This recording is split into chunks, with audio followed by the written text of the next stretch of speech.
आज के कार्यक्रम में आपका स्वागत है। आज हम बातचीत करेंगे फिर राम कथा और तुलसीदास के बारे में। जिन लोगों ने इस्लाम के बारे में सवाल कई पूछे हैं, मैं उनके सवालों के जवाब बाद में दूंगा जरूर। लेकिन ये पूरी सीरीज में अपनी गति से करूंगा। आप लोग सवाल पूछिए, मैं उनके टाइम टू टाइम जब भी एक व्यवस्थित ढंग से जवाब दूंगा, मैं उसकी तैयारी से अच्छे से जवाब दूंगा आपके।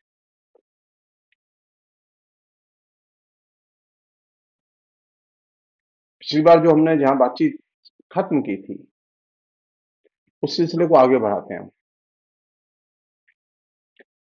सिलसिला ये है कि क्या तुलसी सचमुच में पढ़े जा रहे हैं, या तुलसी पर जो आलोचना लिखी गई वो क्या सचमुच में हिंदी में पढ़ी गई, उस पर लिखा लोगों ने, उस पर ध्यान दिया लोगों ने।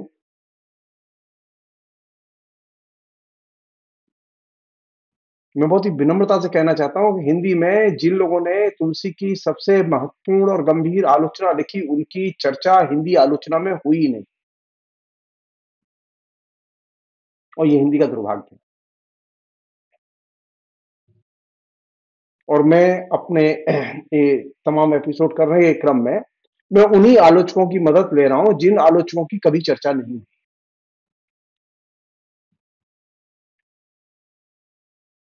तुलसी को समझने में नामवर सिंह हमारी मदद नहीं करते, रामविलास शर्मा हमारी मदद नहीं करते।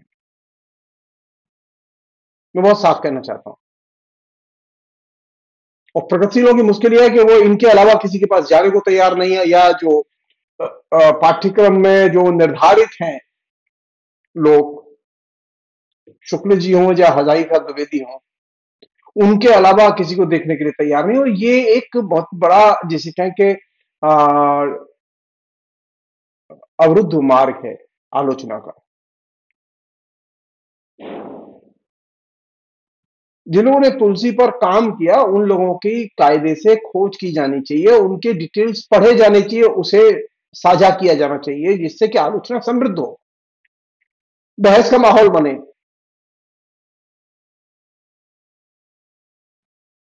आप उठा के देखिए, आप पता कीजिए कि सीताराम चतुर्वेदी के और परशुराम चतुर्वेदी के तुलसी संबंधी मूल्यांकन पर कितने निबंध लिखे गए।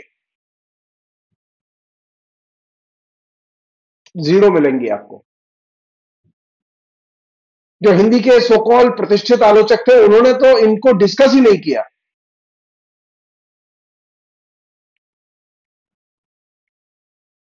और भी लोग हैं, कुछ लोगों का मैंने जिक्र किया है पहले एपिसोड में।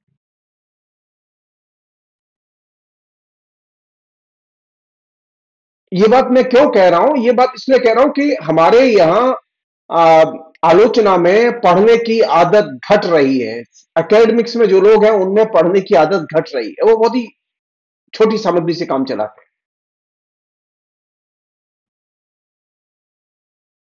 रामायण बिक रही है, किंतु रामचरितमानस बिक रहा है।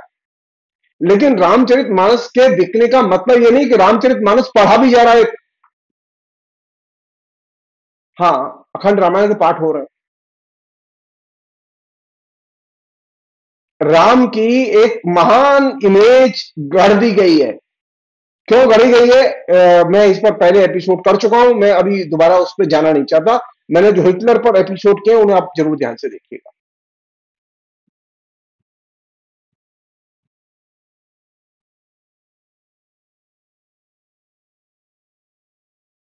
ये जो दौर है, इसमें तुलसी का एक तरह से पुनर्पाठ करने की जरूरत है। नए सवाल है, नई समस्याएं हैं, नए प्रश्न हैं, और उसके लिए नए आलोचनात्मक दृष्टिकोण की जरूरत है।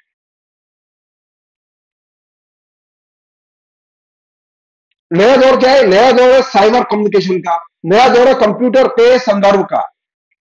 अब तक की जितनी भी हमारे यहां आलोचना लिखी गई, वो थी प्रिंट टेक्नोलॉजी के संदर्भ में और उसके प्रभाव बस।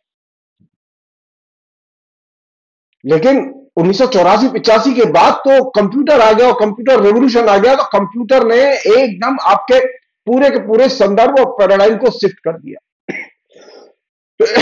और इस चीज को कायदे से समझने की जरूरत है।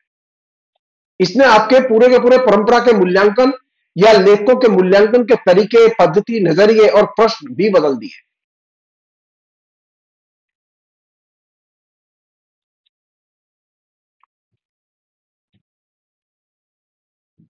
तुलसी जब लिख रहे थे,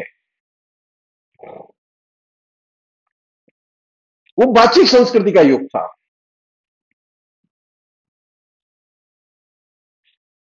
वाचिक संस्कृति का युग का मतलब है कान और मुंह की संस्कृति का युग था।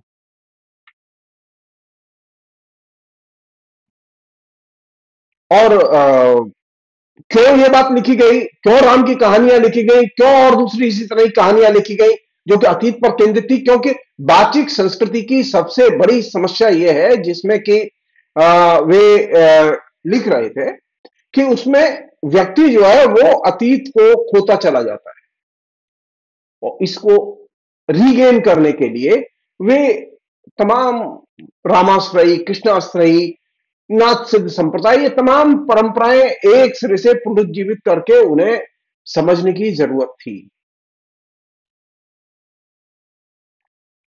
आज जिस तरह से हम हिस्ट्री को जानते हैं, हिस्ट्री के बारे में बात करते हैं, हमारे पास में इतिहास की नॉलेज है और तमाम किस्म के काम है। वाचिक संस्कृति के युग में तो लेखकों के पास में इतिहास का उस तरह से ज्ञान नहीं था।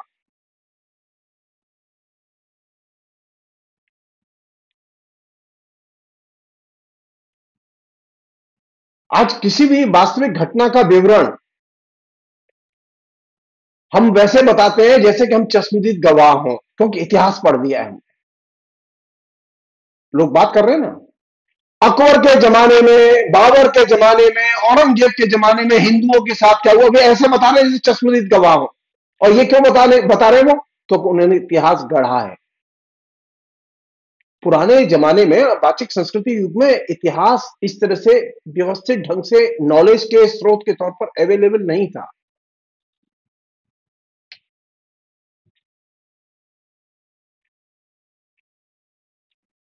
अब आप ध्यान से सोचिए इस बात को कि आपके पास में ये दावे के साथ कहना संभव नहीं है कि तुलसी कब पैदा हुए, कहां पैदा हुए, उनके जीवन में क्या क्या घटनाएं घटी।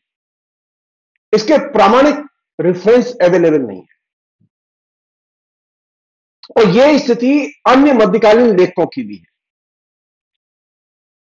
उनके जीवन से जुड़े हुए प्रसंगों की भी है। इसलिए वहां कल्पनाएं ज्यादा है, अनुमान ज्यादा है, उसमें प्रामाणिक तथ्य कम है। लेकिन उनका जो लिखा हुआ है, वो जो उपलब्ध है, उस पर के बारे में बातचीत होती है, उस पर विवाद कम है। क्योंकि लेखन जो है वो इतिहास को सुरक्षित करने में और सुरक्षित रखने में मदद करता है।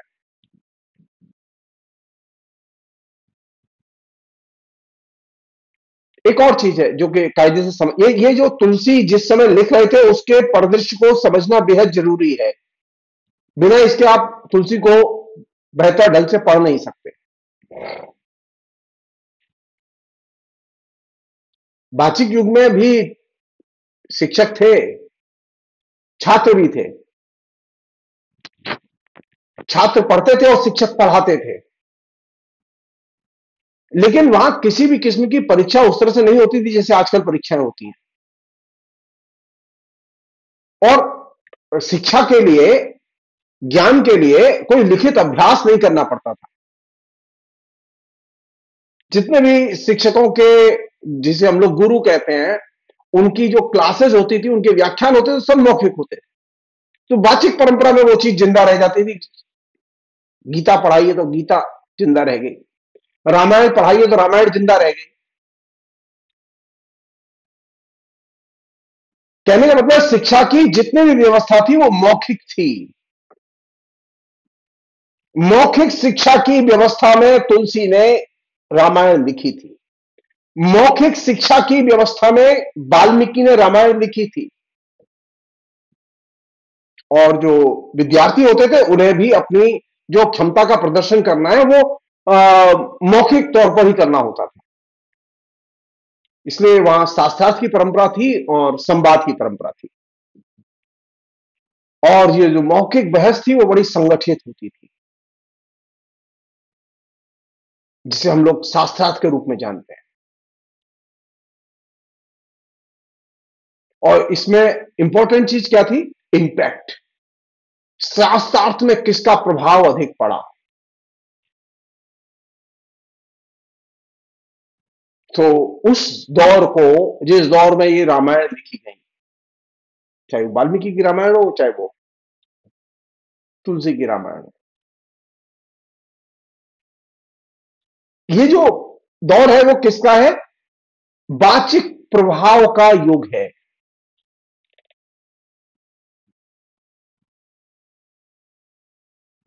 अब एक दूसरा पहलू है जो कि कायदे से कंसीडर करने की जरूरत है तुलसी पर विचार करते समय, रामचरितमानस और राम की कहानी पर विचार करते समय।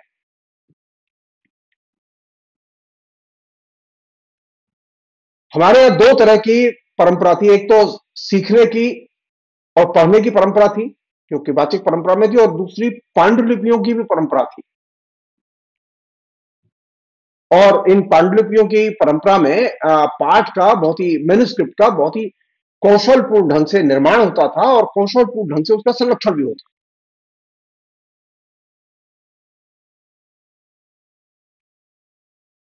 संयोग की बात है कि तुलसी ने जिस समय रामचरितमानस लिखी, या तुलसी ने खुद लिखना शुरू किया, तो उस समय तक भारत में लेखन की संस्कृति का विकास हो चुका था,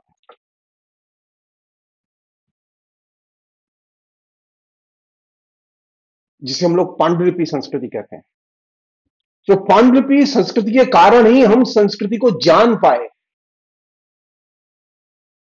और इसके कारण ही संस्कृति का संरक्षण संभव हुआ। हम नहीं जानते, बहुत सारे ऐसे लोग हैं जिनकी हम रचनाओं के बारे में नहीं जानते।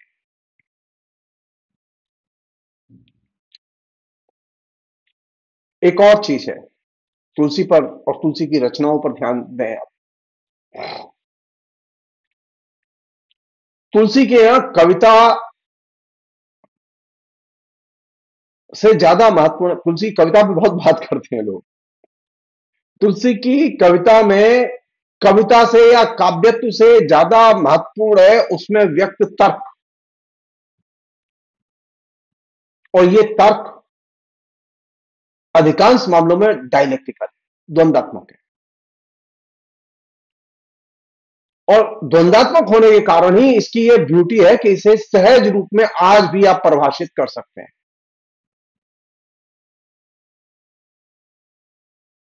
क्यों तुलसी जनप्रिय हुए? क्योंकि तुलसी अपनी कविता में तर्क का, और जिसका कि मैंने पहले एपिसोड में जिक्र किया, संवाद का, इन दो शैलियों का बहुत ही जम के इस्तेमाल करते हैं। और इस तर्क और संवाद के जरिए वे डिस्कोर्स निर्मित करते हैं, विमर्श तैयार करते हैं, और एक तरह से विमर्श की कला का विकास करते हैं।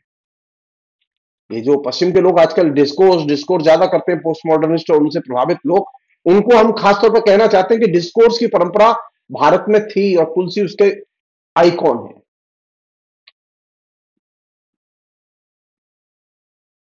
तुलसी के डिस्कोर्स की ब्यूटी है कि वहां कम्युनिकेशन और सामाजिकता, ये दो इंटीग्रेटेड पहलू है जो कि विमर्श में दाखिल होते हैं, उनके कविता के तर्क में दाखिल होते हैं।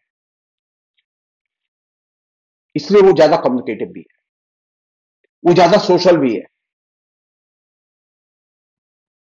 और यही वजह है कि तुलसी के मानस पर जब भी व्याख्यान होते हैं वो बड़े अच्छे लगते हैं। क्यों? क्योंकि वो कम्युनिकेटिव है और वो सामाजिक भी है। इसलिए नहीं कि मुरारी बाबू बहुत अच्छा भाषण देते हैं, इसलिए नहीं, इसलिए कि रामचरितमानस का इनहेरेंट गुण है ये, सामाजिकता और संप्रेषणीयता। उसका इनहेरेंट गुण है कि उसमें तर्क, और वो भी डायलेक्टिकल तर्क। और यही वजह है कि वो सहज रूप में लोगों को समझ में आता है और जब भी सुनते हैं आनंद देते हैं।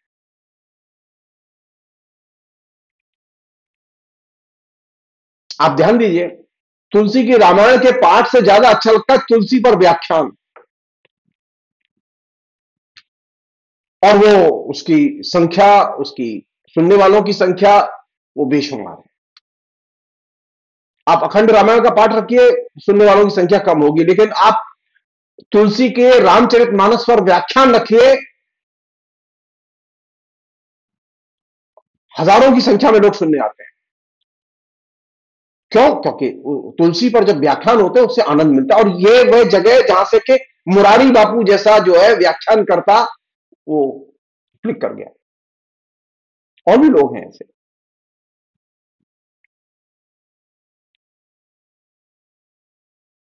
ये सही है कि अखंड रामायण पाठ ज्यादा जनप्रिय है, लोग ज्यादा करते हैं, रामायण की चौपाइयों का पारायण ज्यादा करते हैं। लेकिन इससे बड़ा सच है कि उस पर व्याख्यान ज्यादा अच्छे लगते हैं। या हम ये कह सकते हैं कि क्योंकि तुलसी के जमाने में प्रिंट आ चुका था, तो प्रिंट में रेटोरिक, भाषण कला, वो बहुत महत्वपूर्ण होती है, व्याख्यान कला बहुत महत्वपूर्ण होती है, और यही वजह है कि रामचरितमानस पर व्याख्यान बहुत अच्छे लगते हैं।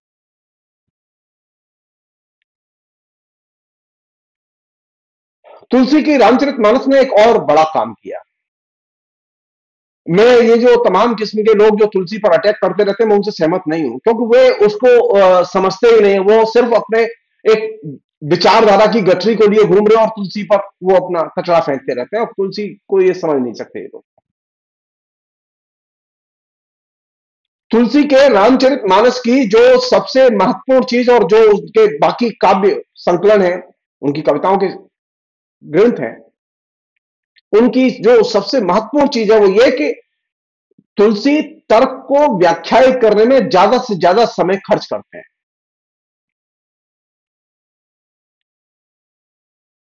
और जब ये चीज वहां है, तो जाहिर है कि जो रामचरितमानस पर या राम पर जो व्याख्यान देते हैं, वे इसकी व्याख्या पर समय खर्च करते हैं, और वो ज्यादा आनंद देते हैं और जनप्रिय होते हैं। और यही वजह है कि राम कथा में वाचिक युग का प्रभाव भी है।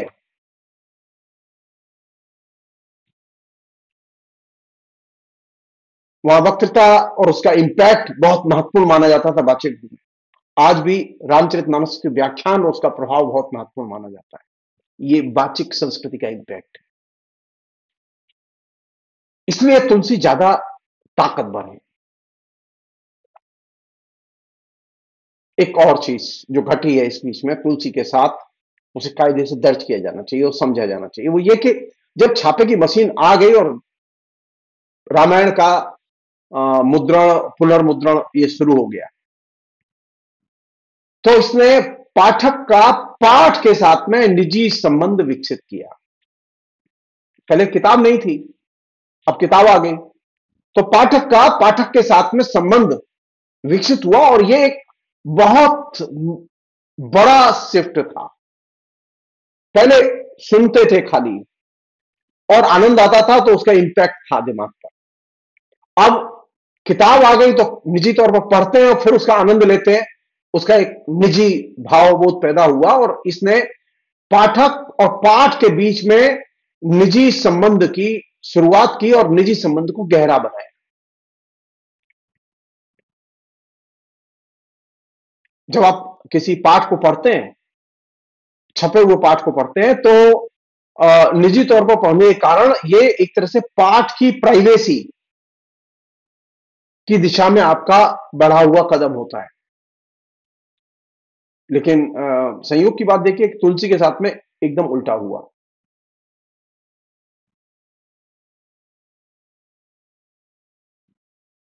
छापे की मशीन जब आई तो तुलसी का पाठ, उसने निजी संबंध तो बनाए, लेकिन उससे भी ज्यादा उसने बड़ा काम किया कि तुलसी का, फिर इलेक्ट्रॉनिक, रेडियो, फिल्म और दूसरे मीडियम आए, तो यहां प्राइवेट पार्ट नहीं बना।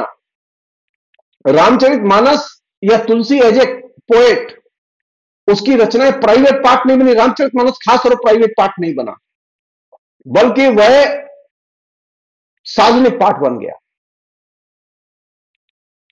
जबकि अन्य जो धार्मिक पाठ हैं तुलसी की अन्य जो रचनाएं हैं वे प्राइवेट पाठ बन के रह गई। और यह एक बहुत बड़ा अंतर है रामचरितमानस में और बाकी जो धार्मिक पाठ हैं या साहित्यिक पाठ है उनके बीच में। दो बहुत महत्वपूर्ण रचनाएं हैं भारतीय परंपरा की, एक है रामचरितमानस और एक है श्रीमद् भागवत। दोनों पुरानी रचनाएं हैं और इन दोनों रचनाओं ने निजी पाठक नहीं बनाए और इस पाठ को निजी नहीं बनने दिया।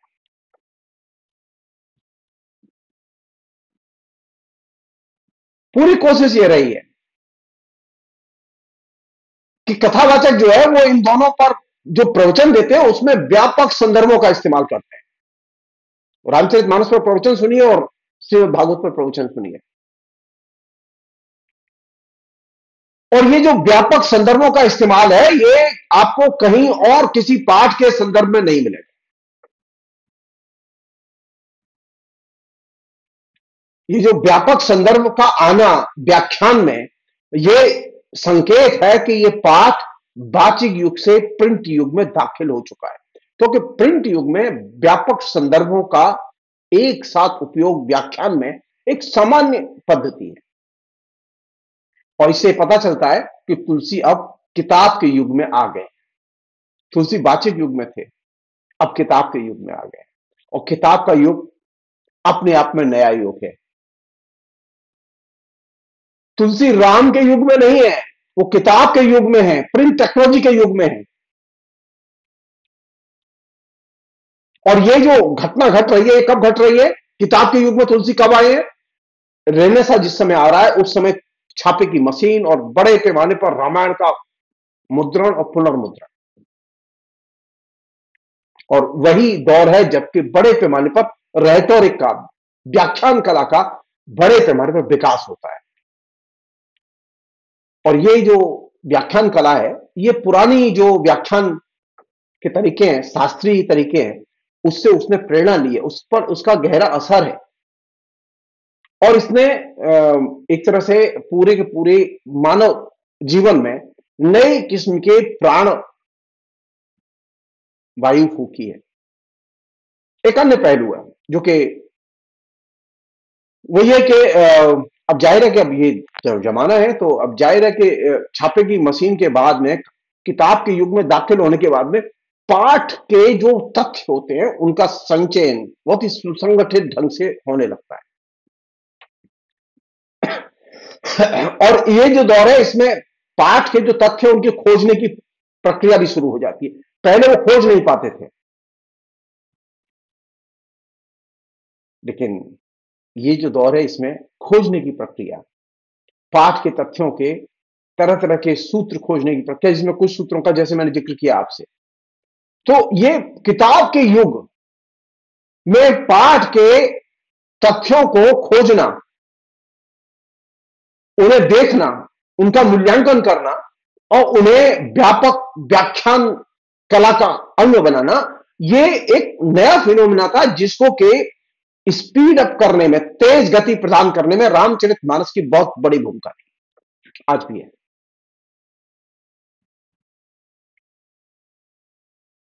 जाहिर है कि आज आप मध्यकाल की तुलना में ज्यादा साक्षर हैं, रेनेसा की तुलना में ज्यादा साक्षर हैं, 1947 के पहले जितने साक्षर थे उससे ज्यादा साक्षर हैं आज।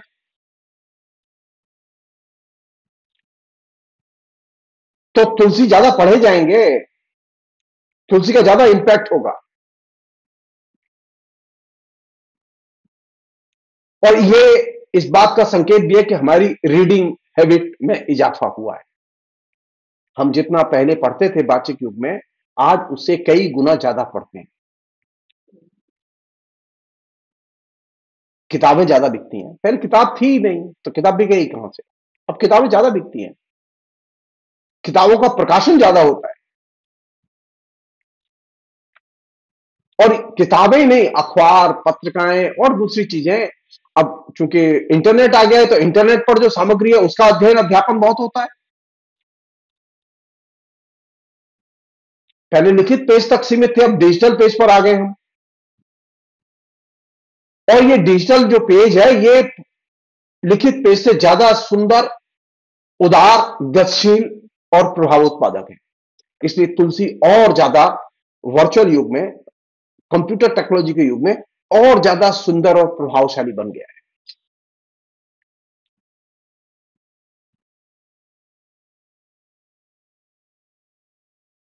इस प्रसंग में एक अन्य चीज कह के मैं ये बात यहीं रोकूंगा, वो ये कि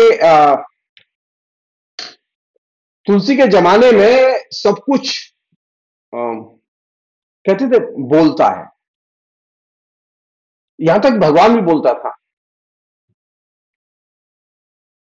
लेकिन जब छापे की मशीन आई और किताब आ गई, तो अब हर चीज बोलती नहीं है, बल्कि साइलेंस बहुत इंपॉर्टेंट हो गया, चुप्पी बहुत इंपॉर्टेंट हो गई, क्योंकि अब कोई बोलता नहीं है। फिर अब पुराने लोगों से मिलो, जो किताबें जिनके संपर्क में जो लोग नहीं है, उन्हें देवी देवता बोलते हुए मिलते हैं, तो कहते हैं हमें भगवान बोल रहे हैं हमसे। तो पहले हर चीज बोलती थी, लेकिन किताब के आने के बाद में साइलेंस का, चुप्पी का महत्व बढ़ गया, और बोलना, जो हर चीज बोलती थी अब वो बोलती नहीं है। और जब चुप्पी के युग में आप दाखिल हुए, जो किताब के युग से शुरू हुआ, तो आप एक तरह से, इसने भगवान को रिप्लेस करके मनुष्य को कम्युनिकेटर बना दिया। पहले भगवान बोलता था, अब मनुष्य बोलता है, और ये डिफरेंस है। अब हर चीज उस रूप में दिखाई देगी जिस रूप में मनुष्य उसे पेश कर रहा है।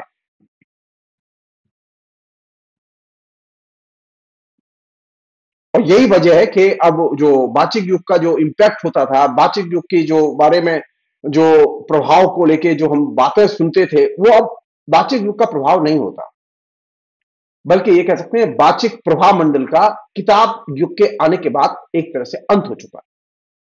और ये एक जो शिफ्ट है, इसने तुलसी के पाठ और उसकी व्याख्या, उसके संदर्भ और उसके व्यापक व्याख्यान के रूप, इसको भी बदल दिया। फिलहाल इतने ही रखें। बहुत बहुत शुक्रिया, थैंक यू।